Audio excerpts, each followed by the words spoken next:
He who wishes to peer into the abyss needs simply to wander through Nodcry on a misty night. The march of the wild hunt will be sure to drag him into the darkness.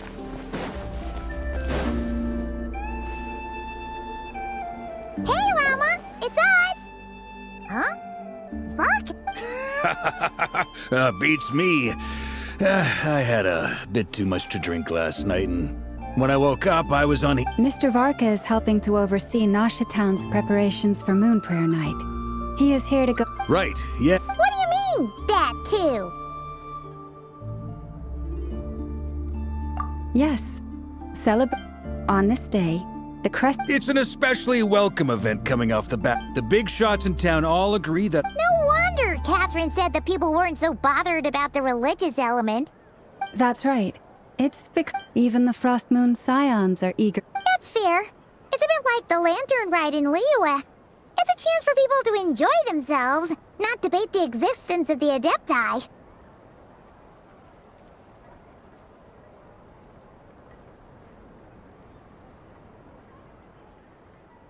Oh, one other thing. We just went to see Columbina. We went ahead and invited her to take part. Wait, so... You mean she agreed to it? Huh. That's... Then, I suppose that she intends to return... Oh, yeah! It's kind of a complicated process, but basically, it's like a slingshot. I understand. Well... Yeah, exactly. Darn! We may have bitten off more than we... Nah, don't sweat the small... Huh? Are you saying you have a plan? Not as such, no. You can't go preparing for a festival with those long faces. You'll never convince it. The Mondstatter spirit is strong with this one. As it happens, I agree with Let's start by making our... And who knows? Once we get the ball rolling... Hey! Did you catch that? Llama said the thing! I'm looking forward to the Moon Prayer Night already. We have a festival in Mondstadt, and I have a feeling we'll... Not quite the same, surely. Anyway, I'll take... But lastly, there's the final key element... Before you leave, let me show you something that we've been preparing. Mr. Varka had also, I have some...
back there having fun.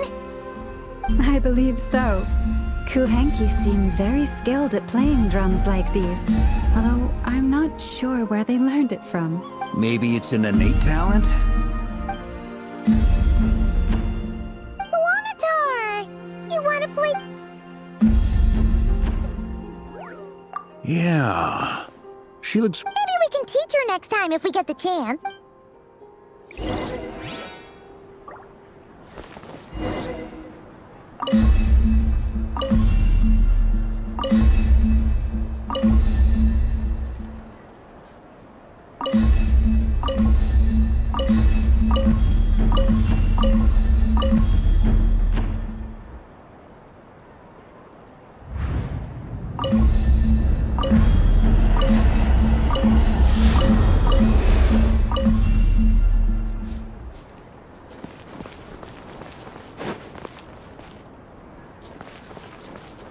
What are these floaty things? Moon veils. We hang them from buildings in the city during the festival. When you look at the sky through them, it creates a lovely misty effect.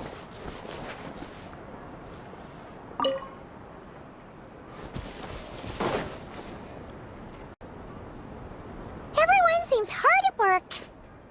They are preparing items for Moon Prayer Night. For instance, the sculpture being made over here, Mr. Varka and I were just finalizing the details of where it will be placed. Ah, there she is. I didn't know the finished article would be so large. Not to worry, though. All the necessary arrangements have been made. Just let me know once it's ready, and I'll get some people to ship it over.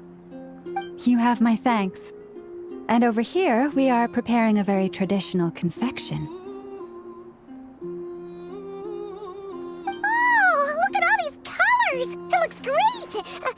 Can Paimon try one? Of course. I have a feeling you'll like it a lot. You bet! Sweets and treats are Paimon's favorite! If you included those in the Feast of the Moon, I bet Paimon would have joined the Frost Moon Scions by now. There will also be verdant crests like this present in Nasha Town during the festival. The timing of Moon Prayer Night is not completely set in advance. We make a rough estimate, then observe the changes in the verdant crests and moon prayer blossoms to guide us. As such, the wait itself is a fun feature of this particular festival.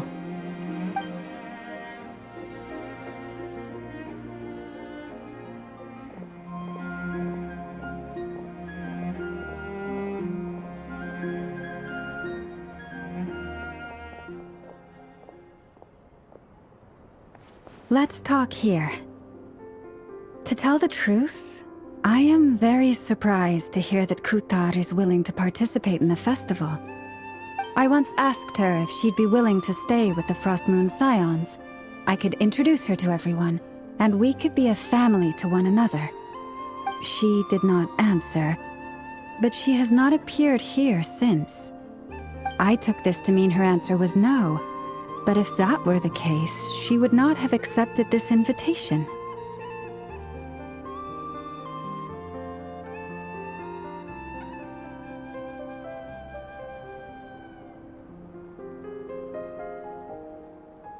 Ah. I see. Maybe she is right. Maybe the Frost Moon Scions of today no longer need a moon goddess.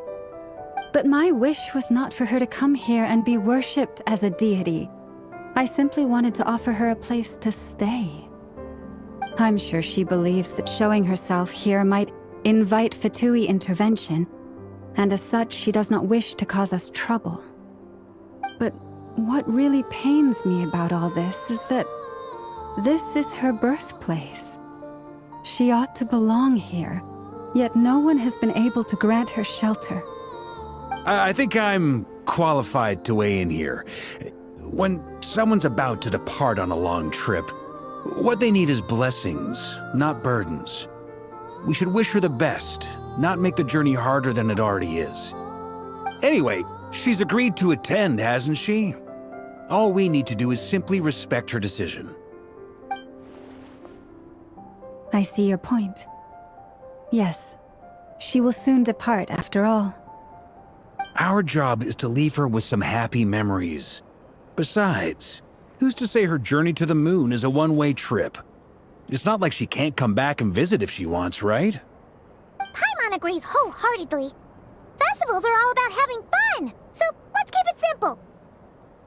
All right, I'm gonna head back to Nausea Town soon. Want to come with? I'm guessing you have some other folks to visit there. Sure thing, let's go! Bye for now, Wilma! Thank you all. Goodbye.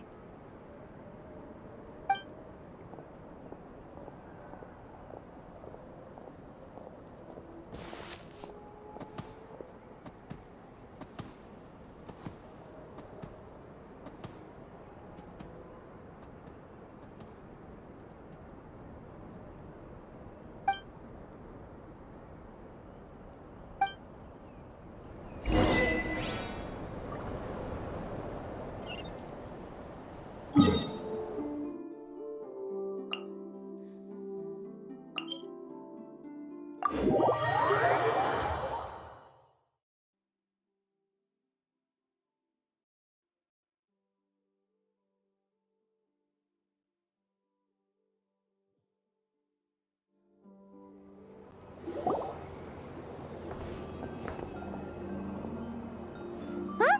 Hey, over there! It's Durin and Albedo with Flints! What could they be chatting about?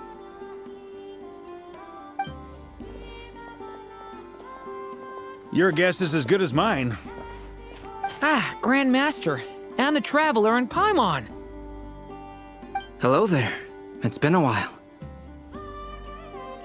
Perfect. We have some new volunteers for our investigation.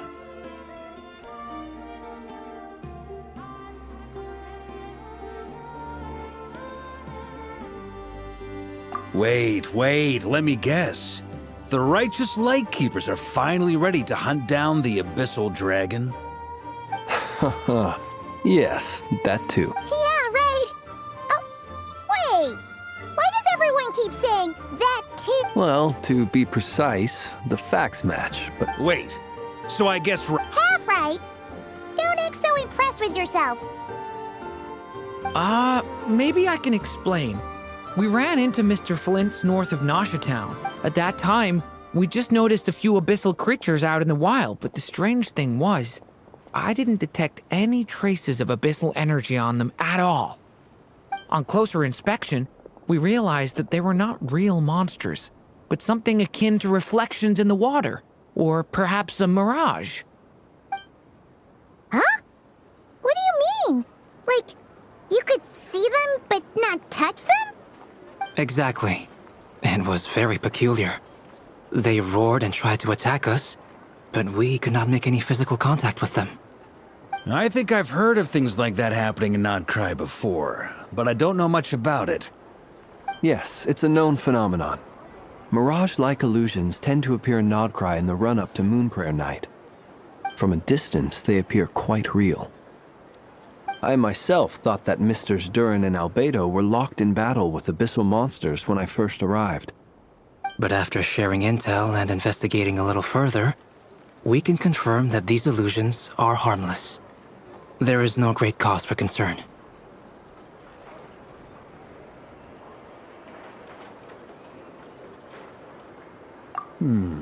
All the Mirage stories I've heard are either animals, rocks, or small houses.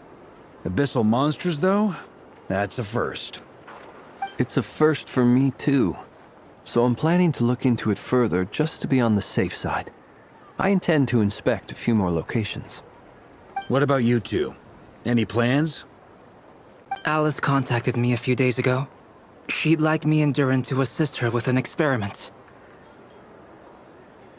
But we lost contact shortly after receiving the message. I'm sure that comes as no surprise to anyone familiar with her. We don't know when the wind will blow, yet when the wind blows, we will know. That, in a nutshell. Yeah, that tracks. Okay. Well, I suggest we investigate this Mirage business in the meantime. It's piqued my curiosity.